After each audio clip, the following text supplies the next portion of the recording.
Hi everyone. Today we're talking about NFTs, follow up to my video on my initial thoughts, which I posted about 7 months ago, where I, for the very first time, took a look at the NFT marketplace as from the perspective of somebody who is formerly an artist and somebody who has educated themselves to be an investor. I have a Series 7, which has expired, but I did pass. So I have both the artistic side and the investment side. It seemed like something worth taking a look at. And back when we had this conversation 7 months ago, it was something that was a hot topic, which I have a lot to say about why it may or may not still seem like a hot topic for you, something that's being incredibly discussed on the internet, but we'll get into that later. So I wanted to give you a follow-up on what happened after I made that initial video, how much money I've made on the sale of NFTs and what avenues I've tried, also why or why not I've chosen to pursue them any further. So first thing is when I started my search, I started with OpenSea, and that was basically the first Google search result that came up when I tried to look for an NFT marketplace. As you can see, after clicking on the Explore tab, it will indicate that there's some 22 million or so results available for me to look at. If I go to Rarible, it actually doesn't quite indicate, but there's even more. Somewhere I was able to find that there's over 1 billion NFTs listed on here. And as you can see, there's a bunch of different marketplaces, all with a variety of quantities that it will allow you to view. But if you're specifically trying to sell an NFT of your own artwork, that's what we were talking about in the last video. And when you're coming from it or to it from the perspective of being an artist and wanting to make money off of your own creativity, you can see that a basic search will yield some stuff that just looks pretty encouraging. Like, if this is out there, why should I not put my artwork out there as well? And if you haven't done enough research into it to figure out what you're looking at, it can be a very confusing place to start. So the first thing that you have to kind of overcome when you're looking at the NFT marketplace is discovering that there are pre-existing brands that have been established even in the short amount of time that NFTs have developed. And I'm sorry that I'm kind of out of breath and stuff. I don't make a lot of videos, and I have a collapsed lung, so I get out of breath easily. But anyways, as I was saying, there's a bunch of different brands, and so you can see them. Basically, you've got your punks, you've got a bunch of different stuff that will pop up, and if you aren't aware of the brands that are out there yet, you can somewhat discover them by looking at the collections on OpenSea. You got your CryptoPunks, which is what we were just looking at, Bored Ape, so on and so forth.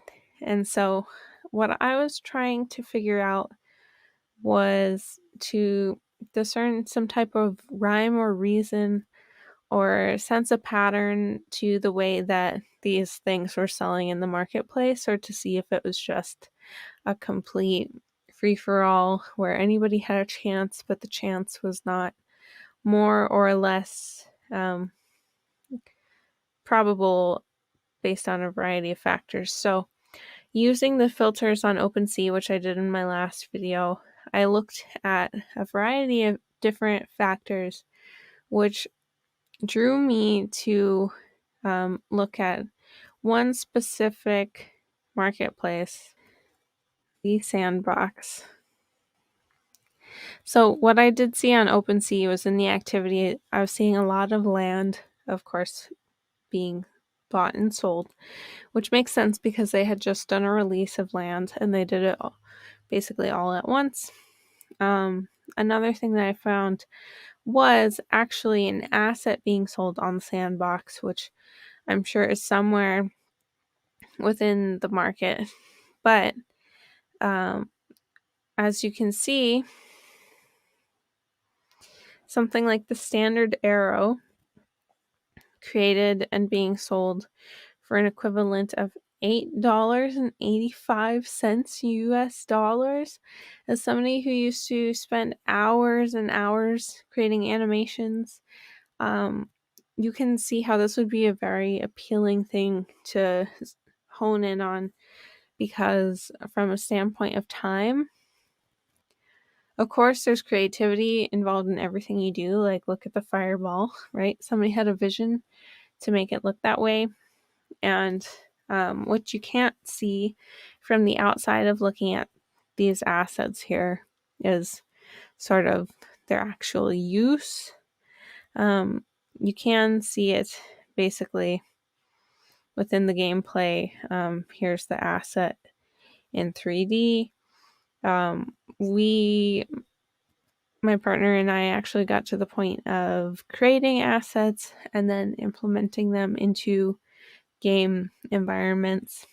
He created a game experience that is playable. We were creating a portfolio that we were going to submit to the Creator Fund, and so we got pretty far along in the process of considering this as an avenue to, use for income and also just something kind of fun. And his game was pretty cool. So not only are they just objects, but they have different properties that can be assigned to them, different attributes, and so on and so forth. And so they actually have not just an outward appearance, but they have a functionality that can be used by developers who create for the Sandbox. So again, when you're looking at one of these websites, you might see the asset as something that looks like a GIF or a meme or just an animated graphic. And again, there's so many different applications for NFTs. There's Axis, Infinity. I'm sure this isn't new to anybody who is looking. I'm not sure how to actually get to it. Shows you how much I understand. But so I'm sure you've probably heard about it. There's a ton of different games and things where basically you have to pay to play. So you're integrating the world of art collectors, the world of video games. There's a whole bunch of applications for NFTs that I'm sure if you're further along in the process, you know more than I do. But like I said, this is like my second video on NFTs and we're starting from the ground up. So what you can glean from this video, if you're more experienced than me, is what the adoption process for people who don't have your understanding might look like. And especially for people who want more mainstream adoption, bridging the gap between any level of understanding and not just dismissing it or looking down on it and saying, there's so much that you don't know. Like, there's an opportunity for you to become the educator also. And so what I'm doing is not necessarily educating, but exploring on behalf of people who are interested but don't know how to start exploring. So as an artist, when you're looking at these things and you're not yet familiar with the applications of the games that in the worlds and the way that they're used in all of these different environments, it becomes really confusing how to evaluate your worth in the marketplace. How do you differentiate between the worth of a meme? How do you find the real artists? And for that, I'd say probably try going to Twitter. So there's a large community on Twitter who is talking about NFTs, kind of peeked in on the world of what an actual artist who is building their own NFT brand, what they're doing, because a lot of them use Twitter. And so you can see different conversations between. I found a really good one that was sort of discussing the frustration of being an artist and seeing other people's NFTs sell and then not actually having that success on your own work of art for which you've actually put quite a lot of effort into. For example, look how detailed some of these artworks are, and as an artist you put much more into it than some of the things that you'll see on these just various websites when you first do a search engine glance, right? Okay, so there's that. Now, in between being a new artist, wanting to get in the game, there's something that you have to consider is, are you doing it for the love of art or are you doing it for the love of money? Because you may be able to shortcut the process of developing an entire brand and image around your art, and you can still pursue art, but you might be able to make money without actually being the creator yourself. So that takes a little bit of understanding and going through the process of educating yourself to figure out which of these items actually sell, which ones carry value, and trying to figure out the future value of these things, which is tremendously difficult. And I can see why it can feel like a bit of a gamble if you really don't know what you're doing, which is why when I made money on NFTs, it was actually a mistake. I did not intend to purchase a piece of artwork, and I'll explain that to you in a bit. But if you're doing it for money, there are many, many ways to make money. And if you're really set on quick money, I don't really think there's a pathway that can be described so much as quick money. I trade in the stock market and I've been trading cryptocurrency, period, like buying the dips. And to me, it's not any type of investment recommendation, but I know how much work it takes to care and give a hoot. And so you have to love it. So if you don't have the love for it, there may be a different option. If you do have the love and you're going to do it regardless of whether you make money or not, you got to do it because you have to do the thing that you love, period. So these things are going to give me some type of headache. Okay. So the first aspect is, do you really love doing it? And maybe you just have the time to do it and it doesn't have to be something you go crazy about, but you do have to put work into social. So people who are making artwork are marketing on social. So first is the passion for money, passion for art. Which one is it? Second is, do you have the interest to market it, and do you have the knowledge or the time? The third thing would be bridging the gap between the marketplace, understanding the search engine, and it also goes back to marketing as well. So just knowing that without the marketing aspect, where you are constantly putting your NFT in front of potential buyers, it gets lost in a sea of items. And the way that you do it, like the way that you actually set it out there, whether you say boost it, or you put it on auction, or you say buy now, like all of those things are little itty bitty factors that will be taken in consideration when you go to put up your piece.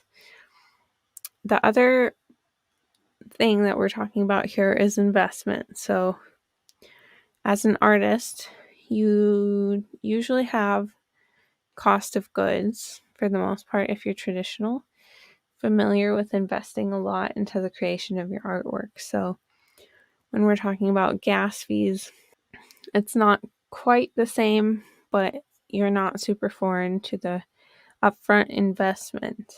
Now, if you have been working digitally, that investment, depending on what software you use, may seem hidden and the fee may seem high because you might already be paying for nice, expensive software. And basically, you have to basically believe that it's worth it to mint it and get the right price point and be able to calculate whether or not that investment will potentially pay off for you. So one of the things that we're looking at as well is, if you care about keeping the planet in good shape, the impact of cryptocurrency right now is, it does have an impact as far as the energy consumption. And I know that certain places are adopting it on a large scale, and so they're actually doing better to create renewable energy sources that can actually run the blockchain. And I think even volcanic energy is being used in some regards. So there are ways, but if you live in a place where you know that they're not renewable energy sources, then you can consider that your impact is going to have a significant use of energy. It says that it's about as much to power the conventional household for over a day and a half. And so you just have to think about whether that's something you are willing to give up, basically, to make some money. And so I do care a lot about the environment. However, I have sold 3 crypto kittens, and I'm going to show you 2 because one of them wasn't popping up for some reason, but this is one of the cats that sold for me. These were cats that I purchased in 2018, and they were bought from me this year, which it's 2021. So I had a 3-year turnaround on these cats, and I made over $600 some dollars from the sale of all 3. I actually have 5 cats. And so my first purchases with the crypto kittens were actually pretty much accidents, because I completely did not understand what the heck an NFT was. And so these videos, I'm not pretending to be an expert. I'm trying to bridge the gap between knowing absolutely nothing and knowing a little bit of something in a way that can be explained differently than those experts who assume that you have a basic knowledge and understanding that some people, they haven't acquired that yet. So you have to kind of have the spectrum of discussion. So when I purchased these, I moved my money from, my main platform to a wallet, and from there used the CryptoKitties with the connection of the wallet to purchase. You can see my wallet. Anyways, so here is one of the cats that I bought. So I did do a tiny bit of research into cats. Now there's tons of bleeping cats out there. How do you know which one to buy? I was kind of excited to buy one that, number one, I thought was cute. Okay, not really the best way to make investment decisions. It's just based on appearance, but that's kind of where the NFT marketplace gets really murky and confusing to me, because there is appearance. And so when you override that, how do you know how to override that? So we're talking about attributes or cattributes now.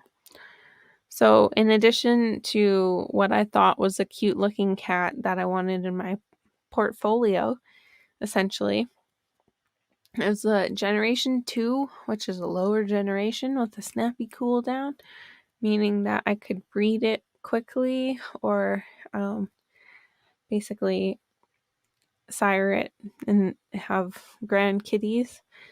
And so this cat, which you can see its birthday, the parents, this is my cat as well. So this is Pluto. So this is the cat that birthed this cat, and then I also had this cat come from this cat. Okay, you can see why it gets confusing. So you put your money in a wallet, you buy a cat for hopefully the right amount of money, do some price research across the different attributes, figure out which one looks attractive, cat attractive, so that there's the human element that will potentially make the sale happen, because there's a transaction of money, which is the part that I didn't realize when I bought the cat in the first place. I thought you could just exchange it for the equivalent of the Ethereum. I thought it was like a cat wallet. So I never understood that somebody actually had to buy the cat, because I didn't realize I was buying the cat from a person. I thought I was buying it from a marketplace that basically was like the stock market that had, market makers essentially like creating the sales, and like I had no idea how many cats were going to be released. So we're just looking at these cats because this is my experience. So basically, from knowing absolutely nothing to buying a cat, to siring a cat, to siring another cat, to buying another cat. And before I knew it, I had spent money on these cats. In 2018, let's look at Ethereum. You can't even see this chart. But it was like the tail end of 2018. So that's such a small chart. You can't see the part of it where I freaked out and thought they had no value, because as you can see, post 2021, like, you would think it was a great move. But there's still a point in time where I'm just like, okay, I The price has gone up from whatever it was, $115.89. Okay, maybe it's gone up. And I think like when I wanted to cash out, and to my shock and my horror, I couldn't cash out at the time I wanted to. Granted, it was probably a good thing because now, as you can see, the price is higher than ever. So, sometimes it works that way, sometimes it doesn't. But this is actually the cat that made me pretty much all the money. So this cat was something I bought, again, based mostly on looks. Generation 9, brisk cooldown, whatever that stuff means. A special feature, I liked that feature. The mom, the dad, they looked the same. The children looked weird. I think this was my first grand kitten. Yeah. So I became the grandparent of young Boopity Hickety on November 14th of 2020. And so I made some money off of the siring of that cat. But basically the entire sale, the entire profits, the $600 and stuff, this was just this one cat. So I had 5 cats, and like my investment into the 5 cats was purely just speculation completely. There was an attempt at finding patterns and making good decisions, of course, but it was grounded in absolutely lack of understanding.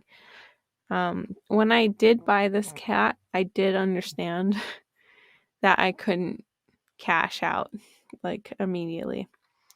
So I thought this cat was one that somebody would buy back from me because of the features of it. Yet the ability for me to weigh whether or not almost 4,000 of those in existence who look possibly completely identical would go up for sale all at the same time, and basically dilute the marketplace and decrease my probability of selling my cat. I didn't know if that was going to happen. So when I put it up and I put it for sale, there were other cats out there. And so Tally the Ferocious. So for example, you can see for sale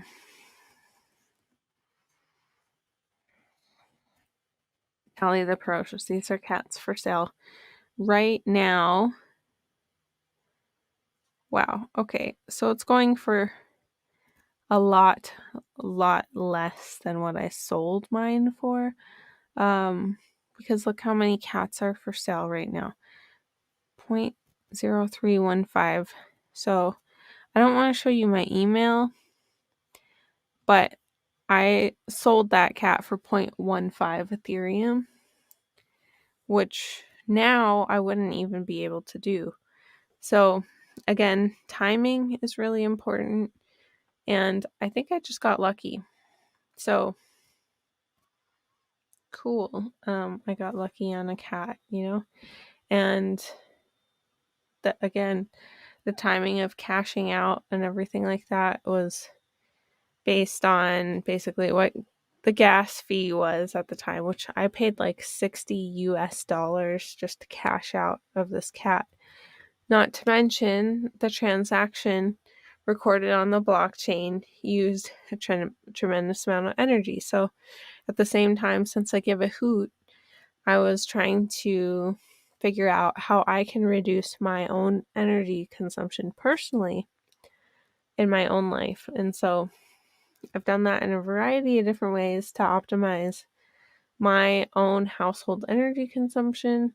I have a kilowatt reader. I have been now looking at my water consumption a little bit differently, and I switched diets even so that I can hopefully make a better impact on the environment. And this is in attempts to offset basically the sale of the purchase and the sale of the cats, right? So for the 3 cats which I sold, there's 2 purchases or 2 transactions. So that's 6 transactions. Plus the purchases of the 2 that I'm keeping. So that's 8 transactions.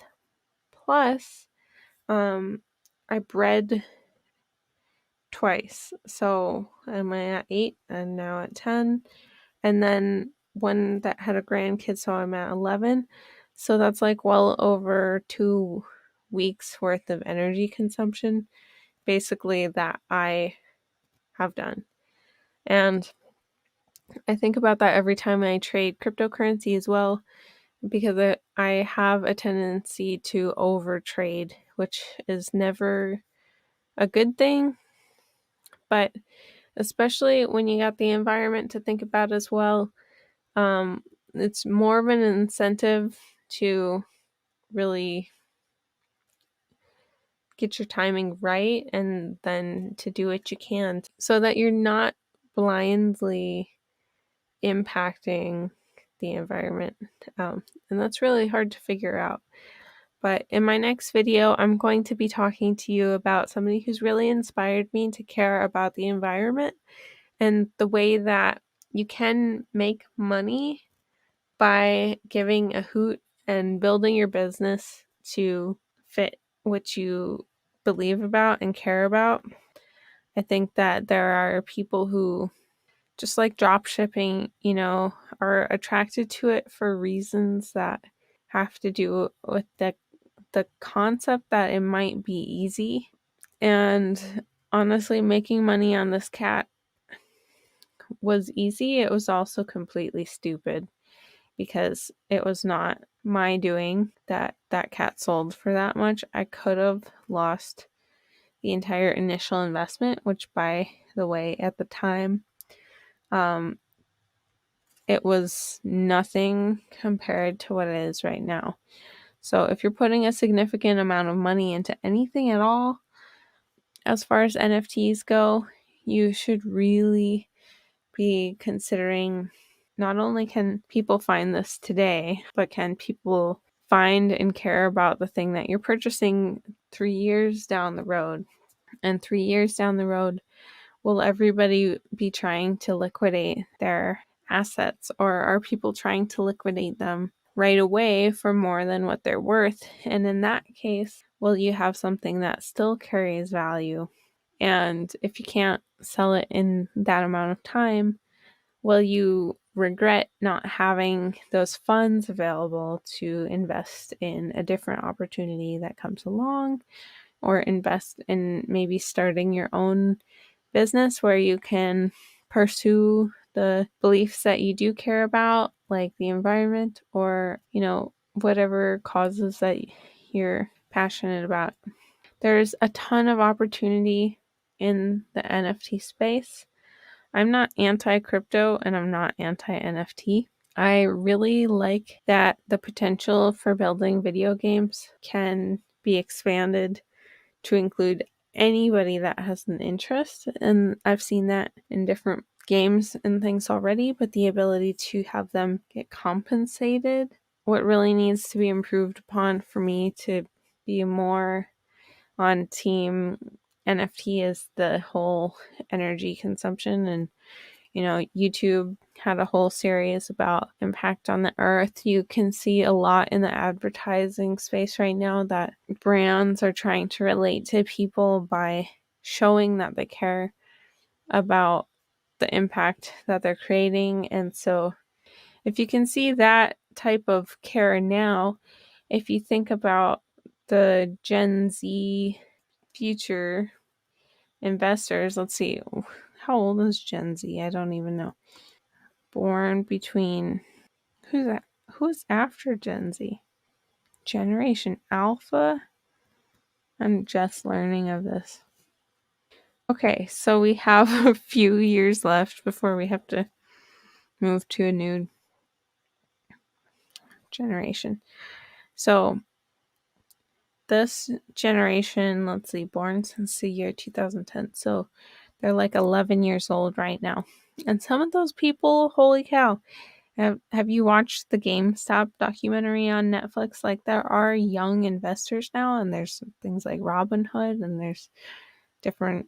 Man, can you think of all the retail traders who have children who are gonna develop an interest in investing and, want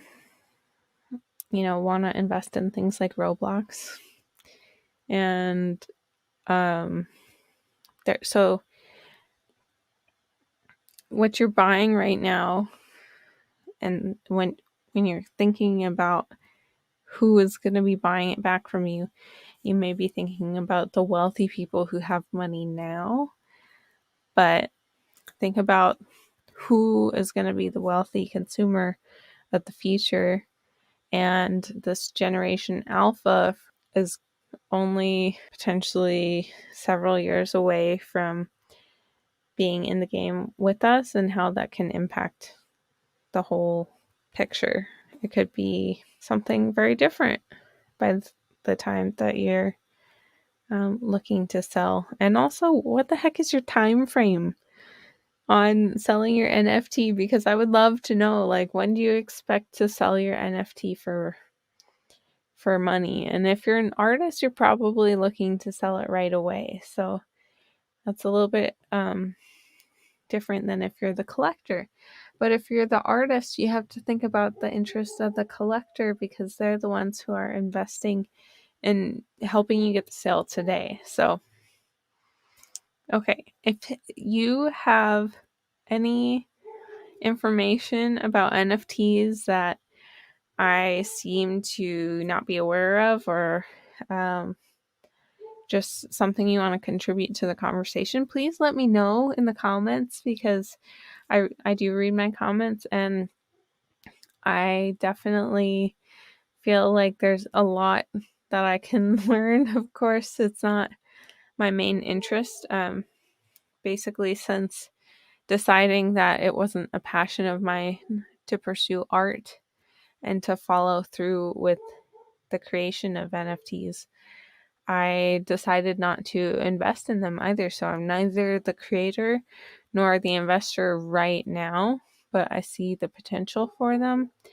The energy thing, though. So let me know, where do you think it's going to go?